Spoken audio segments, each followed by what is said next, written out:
আসসালামু আলাইকুম। Hello everyone. আজকে আমরা দেখাবো একটি এলজি রেফ্রিজারেটর স্মার্ট ইনভার্টার। এটার সমস্যা হচ্ছে যে নর্মালে ঠান্ডা আসছে না। তো আমরা সব কিছু চেক করে দেখলাম যে নর্মালে কী কারণে ঠান্ডা আসছে না। তো ভিতরে যেই চেম্বার থাকে, চেম্বারটি ব্লক হয়ে গিয়েছে, অনেক বরফ জমে গিয়েছে, এই কারণে ঠান্ডা আসছে না। আর এটার ভিতরেও একটি হিটার থাকে যেটার নাম পাতা হিটার। এই হিটারটি পুড়ে গিয়েছে। তো পুড়ে যাওয়ার কারণে ড্রেন লাইনটি ব্লক হয়ে গিয়েছে এবং সামনে যে ফ্রিজের পানি পড়তো, পিছনে যে চেম্বার থাকে ড্রেন লাইনের, ওই চেম্বারে পানি যাচ্ছে না। তো আমরা আজকে দেখাবো এটা রিপ্লেস করে। এটা হচ্ছে নতুন হিটার, পাতা হিটার। এটা আমরা ইনস্টল করে দিব। তো আমাদের সাথেই থাকবেন।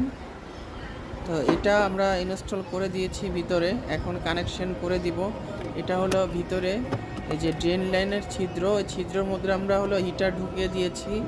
কারণ হচ্ছে যে ড্রেন লাইন ব্লক যেহেতু না হয় বরফ হয়ে, তো এটা দেওয়ার কারণ হচ্ছে যে যখন ড্রেন লাইন বরফে ব্লক হয়ে যাবে তখন হিটারে গলিয়ে একদম ক্লিন করে দিবে, সব পানি বাইরের চেম্বারে চলে যাবে।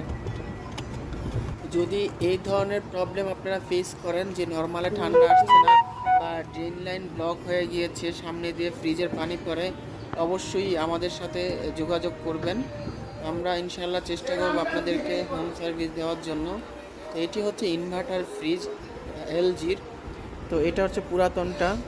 এটা পিছন সাইডে আমরা চেক করে দেখেছি, সব কিছু ঠিকঠাক আছে, ইনশাল্লাহ সমস্যা হবে না। এটা আমরা কমপ্লিট করে ফেলেছি। এখন চেক করছি যে সব কিছু ঠিকঠাক আছে কিনা। তো আলহামদুলিল্লাহ সব কিছু ঠিকঠাক আছে। নর্মালও সুন্দর ঠান্ডা আসতেছে, ডিপও ঠান্ডা আসতেছে, প্রায় কুয়াশার মতো হয়ে গিয়েছে। প্রায় 15 মিনিট চালাইছি, আমরা টেস্ট করলাম কাস্টমার বাসায় থেকে। তো এই ধরনের প্রবলেম যদি আপনারা ফেস করেন, অবশ্যই আমাদের স্ক্রিনে দেওয়া নাম্বারে যোগাযোগ করবেন এবং আমাদের পেজে ইনবক্স করতে পারেন। আমরা চেষ্টা করব বেস্ট সার্ভিসটা দেওয়ার জন্য আপনাদেরকে।